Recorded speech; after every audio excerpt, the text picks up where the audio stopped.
ನಮಗೆ ಬರೋ ಕಷ್ಟನ ಅವರಿವರ ಹತ್ರ ಹೇಳ್ಕೊಳ್ತೀವಿ. ಆದರೆ ಪ್ರಾಣಿ ಪಕ್ಷಿಗಳಿಗೆ ಬರೋ ಕಷ್ಟದ ಮುಂದೆ ನಮ್ಮದು ಏನೂ ಅಲ್ಲ ಅನಿಸುತ್ತೆ. ಹೌದು, ಕೊಡಗು ಜಿಲ್ಲೆ ಕುಶಾಲನಗರ ತಾಲೂಕಿನಲ್ಲಿ ಜಾನುವಾರುಗಳಿಗೆ ಚರ್ಮಗಂಟು ರೋಗ ಕಾಣಿಸಿಕೊಂಡಿದ್ದು, ಮಾರಣಾಂತಿಕ ಚರ್ಮಗಂಟು ರೋಗಕ್ಕೆ ದನಕರುಗಳು ಹೈರಾಣಾಗಿವೆ. ಈವರೆಗೆ ನೂರಾರು ಜಾನುವಾರುಗಳಲ್ಲಿ ರೋಗ ಪತ್ತೆಯಾಗಿದೆ. ಈ ಕಾಯಿಲೆಗೆ ಚಿಕಿತ್ಸೆ ಕೊಡಿಸಲು ರೈತರು ಪರದಾಡುವಂತಾಗಿದೆ. ಪಶು ಸಂಗೋಪನಾ ಇಲಾಖೆ ರೈತರ ಪಾಲಿಗೆ ಇದ್ದೂ ಇಲ್ಲದಂತೆ ಆಗಿದೆ.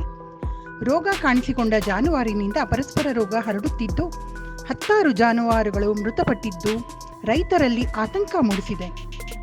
ರೋಗಗ್ರಸ್ತ ಜಾನುವಾರುಗಳಿಂದ ನೊಣ, ಸೊಳ್ಳೆ, ಉಣ್ಣಿಗಳ ಮೂಲಕ ಆರೋಗ್ಯಕರ ಜಾನುವಾರುಗಳಿಗೆ ಸೋಂಕು ಹರಡುತ್ತಿದ್ದು ನಿಯಂತ್ರಣ ಕಷ್ಟ ಸಾಧ್ಯವಾಗಿದೆ. ಸೋಂಕಿತ ದನಕರುಗಳಲ್ಲಿ ಜ್ವರ, ಶರೀರದಲ್ಲಿ ಸಿಡುಬಿನಂಥ ಗುಳ್ಳೆಗಳು, ಗಂಟುಗಳು ಕಂಡುಬರುತ್ತಿವೆ.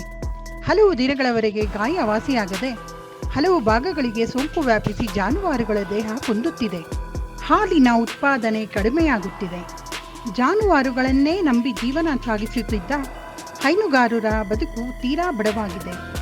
ಬೊಳ್ಳೂರು ಗ್ರಾಮದ ಪ್ರಗತಿಪರ ರೈತ ಪೊಂಡಲಿ ಎಂಡ ರಾಮದೇವಯ್ಯ ಅವರು ಗುಜರಾತ್, ರಾಜಸ್ಥಾನದಿಂದ ಗೀರ್ ತಳಿ, ಕಾಂಕ್ರೇಜ್ ತಳಿ ಹಾಗೂ ದೇಶಿ ತಳಿಯ ಜಾನುವಾರುಗಳನ್ನು ತಂದಿದ್ದು 50 ಹೆಚ್ಚಿನ ಹಸು, ಎತ್ತುಗಳನ್ನು ಸಾಕಿದ್ದಾರೆ. ಇವುಗಳಲ್ಲಿ ಕೆಲವು ಹಸುಗಳಿಗೆ ಚರ್ಮಗಂಟು ರೋಗ ಕಾಣಿಸಿಕೊಂಡಿದೆ. 5 ಹಸುಗಳಿಗೆ ಸೂಕ್ತ ಚಿಕಿತ್ಸೆ ದೊರೆಯದೆ ರೋಗ ಉಲ್ಬಣಗೊಂಡು ಮೃತಪಟ್ಟಿವೆ. ಇದರಿಂದ ಲಕ್ಷಾಂತರ ರೂಪಾಯಿ ನಷ್ಟ ಉಂಟಾಗಿದೆ. ಹಸುಗಳಲ್ಲಿ ಚರ್ಮಗಂಟು ರೋಗ ಕಾಣಿಸಿಕೊಂಡ ಕೂಡಲೇ ಕುಶಾಲನಗರ ಪಶು ಸಂಗೋಪನಾ ಇಲಾಖೆ ವೈದ್ಯರಿಗೆ ಮಾಹಿತಿ ನೀಡಿದ್ದೇನೆ. ಆದರೆ ವೈದ್ಯರು ಬಂದರೂ ಕೂಡ ಸೂಕ್ತ ಚಿಕಿತ್ಸೆ ನೀಡದೆ ನಿರ್ಲಕ್ಷ್ಯ ತೋರಿದ ಹಿನ್ನೆಲೆಯಲ್ಲಿ ಹಸುಗಳು ಮೃತಪಟ್ಟಿವೆ ಎಂದು ಬೇಸರ ವ್ಯಕ್ತಪಡಿಸಿದರು. ಕುಶಾಲನಗರ ಪಶು ಸಂಗೋಪನಾ ಇಲಾಖೆಯ ವೈದ್ಯರು ಕೇವಲ ನಾಯಿಗಳಿಗೆ ಚಿಕಿತ್ಸೆ ನೀಡುತ್ತಾ ಆಸ್ಪತ್ರೆ ಬಿಟ್ಟು ಹೊರಗೆ ಹೋಗುವುದಿಲ್ಲ. ರೈತರ ಜೀವನಾಡಿಯಾಗಿರುವ ಜಾನುವಾರುಗಳ ರಕ್ಷಣೆಯಲ್ಲಿ ವೈದ್ಯರು ನಿರ್ಲಕ್ಷ್ಯ ತೋರಿರುವುದು ಸರಿಯಲ್ಲ. ಇದರಿಂದ ರೈತರು ತುಂಬಾ ನಷ್ಟ ಅನುಭವಿಸಬೇಕಾಗಿದೆ. ಪಕ್ಕದ ತಾಲೂಕಿನ ಪಶು ಸಂಗೋಪನಾ ಸಚಿವರಾದ ಕೆ. ವೆಂಕಟೇಶ್ ಅವರು ಕೂಡಲೇ ಜಾನುವಾರುಗಳ ರಕ್ಷಣೆಗೆ ಮುಂದಾಗುವ ಮೂಲಕ ರೈತರಿಗೆ ಆಸರೆಯಾಗಬೇಕು ಅಂತ ಜಾನುವಾರು ಪಾಲಕರು ಅಳಲು ತೋಡಿಕೊಂಡಿದ್ದಾರೆ. ಇಲ್ಲಿ ಜನರಿಗೂ ಎಲ್ಲ ಪರಿಚಯ ಆಗಬೇಕು ಅನ್ನೋದು ಅವರೊಂದು ಮನದಾಳದ ಉದ್ದೇಶ.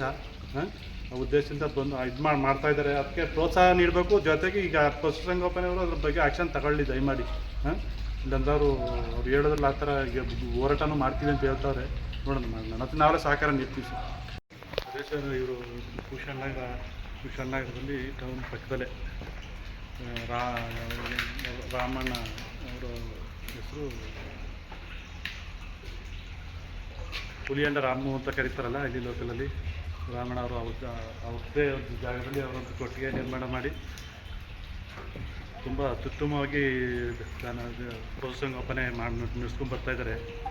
ಈಗಾಗಲೇ ಹೆಚ್ಚು ಕಮ್ಮಿ ಒಂದು 40 ದನಗಳನ್ನ ತುಂಬ ಮುತುವರ್ಜಿ ವಹಿಸಿ ಅದಕ್ಕೆ ಕಾಳುಗಳ ಇನ್ವೆಸ್ಟ್ಮೆಂಟ್ ಮಾಡಿ, ನೀರಿನ ವ್ಯವಸ್ಥೆ ಮತ್ತು ತುಂಬ ಶುದ್ಧವಾಗೂ ಸಹ ಎಲ್ಲ ಇಟ್ಕೊಂಡು ಎಲ್ಲ ರೀತಿಯೂ ಸೌಕರ್ಯವಾಗಿ ಎಲ್ಲನೂ ಅಚ್ಚುಕಟ್ಟಾಗಿ ಮಾಡ್ತಿರ್ಬೇಕಾದ್ರೆ ಈ ಥರ ಒಂದು ಕಾಯಿಲೆ, ಏನೋ ಗಂಟು ರೋಗ ಅಂತ, ಚರ್ಮದ ಮೇಲೆ ಬರೋಂಥ ಗಂಟು.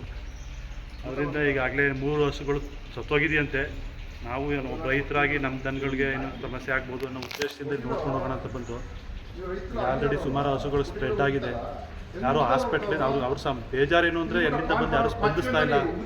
ಪಶುಸಂಗೋಪನೆಯವ್ರು ಯಾರೂ ಸ್ಪಂದಿಸಿಲ್ಲ ಇಲ್ಲಿ ಬಂದು ಅನ್ನೋದೊಂದು ಅವ್ರದ್ದೊಂದು ಅಳಲು ತೋಡ್ಕೊಂಡು ಇದು ಮಾಡ್ತಾಯಿದ್ರು. ನಾವು ಬಂದು ನೋಡಬೇಕಾದ್ರೆ ಪತ್ರಕರ್ತರು ಜೊತೆಗೆ ಬಂದು ನೋಡಿದಾಗ ಇಲ್ಲಿ ಸಮಸ್ಯೆ ಏನಿದೆ ಅಂತ ಅವ್ರಿಗೂ ಗೊತ್ತಾಯಿತು. ನಾವೆಲ್ಲ ಬಂದು ನೋಡ್ತಾ ಇದ್ದೀವಿ. ಡಾಕ್ಟರ್ಗಳು ಸ್ಪಂದಿಸ್ತಾ ಇಲ್ಲ ಮುಖ್ಯವಾಗಿ. ಪಾಪ ಅವರು ಅದನ್ನೇ ಹೇಳ್ತಾ ಇದ್ರು. ಈಗ ಅವರು ಸೈಂಟಿಫಿಕ್ಕಾಗಿ ಎಲ್ಲನೂ ಮಾಡಿದ್ದಾರೆ, ಬಟ್ ಅದು ಅವ್ರಿಗೆ ಇದು ಗೊತ್ತಿಲ್ಲ, ವೈದ್ಯೋಪಚಾರ ಗೊತ್ತಿಲ್ವಲ್ಲ. ಅದಕ್ಕಾರ ಒಂದು ಸಲಹೆ ಏನಾರು ಕೊಡ್ಬೋದು. ಒಂದು ಅವರು ಬೆಳಗ್ಗೆ ಮೊನ್ನೆಯಿಂದನೂ ರಿಕ್ವೆಸ್ಟ್ ಮಾಡಿ, ಫೋನ್ ಮಾಡಿ ಎಲ್ಲರೂ ಕರೆಸ್ತಾ ಇದ್ರು ಕೂಡ, ಯಾರು ಕರೆದ್ರೂ ಕೂಡ ಯಾರೂ ಸ್ಪಂದಿಸಿಲ್ಲ ಅಂತೆ. ಈಗಲೂ ಅದನ್ನೇ ಹೇಳಿದ್ರು. ಒಟ್ಟಿಗೆ ಎಷ್ಟು ಸುತ್ತಿರೋಗಿದೆ ಇಲ್ಲಿ? ಈಗಾಗಲೇ 4 ಆಲ್ರೆಡಿ 4 ತೀರೋಗಿದೆ ಅಂತೆ. ಈಗ 3-4 ಕಾಲ ಸ್ಪ್ರೆಡ್ ಆಗಿದೆ. ಎಲ್ಲವೂ ಈಗಾಗಲೇ ಪರಿಸ್ಥಿತಿ ಗಂಭೀರ ಸ್ಥಿತಿಲೂ ಕೆಲವೇ. ಆ ಉದ್ದೇಶದಿಂದ ಈಗ ಪಶು ಸಂಗೋಪನೆಗೆ ಸಂಬಂಧಪಟ್ಟಂಥವ್ರು ಈ ಕಡೆ ಗಮನಿಸಲಿ ದಯಮಾಡಿ. ಅವ್ರು ಹೇಳ್ದಂಗೆ ಈಗ ಯಾವುದೋ ಈ ಖುಷಿಗೋಸ್ಕರ ಸಾಕಿರೋ ನಾಯಿ ನರಿಗಳನ್ನ ನೋಡೋದು ಬಿಟ್ಬಿಟ್ಟು ನಾಯಿನೂ ಸಾಕಲಿ, ಹಸು ಮುಖ್ಯ ಅಲ್ವಾ ಸರ್? ಈಗ ರೈತರು ಅವರು ಎಲ್ಲೋ ಈ ಕೋಟ್ಯಾಂತರ ರೂಪಾಯಿ ಇನ್ವೆಸ್ಟ್ ಮಾಡೋರು ಇಲ್ಲಿ ನೋಡಿದಾಗ ನಾವು ಅನಿಸ್ತು. ಎಲ್ಲೋ ಒಂಗಲ್ ಯಾವುದೋ ಇದರಲ್ಲಿ ರಾಜಸ್ಥಾನದಿಂದ, ಮಹಾರಾಷ್ಟ್ರದಿಂದ ಗುಜರಾತಿಂದ ತಂದು ಹಸು ಸಾಕಣೆ ಮಾಡ್ತಾಯಿದ್ದಾರೆ. ಅವ್ರ ಆಸಕ್ತಿಗೆ ನಾವು ಬೆಂಬಲಿಸ್ಬೇಕು ಅಲ್ವಾ. ಇಂಥ ರೈತರು ಸಿಗೋದು ಕಷ್ಟ. ದೇಶೀಯ ತಳಿಯ ಹಸುಗಳು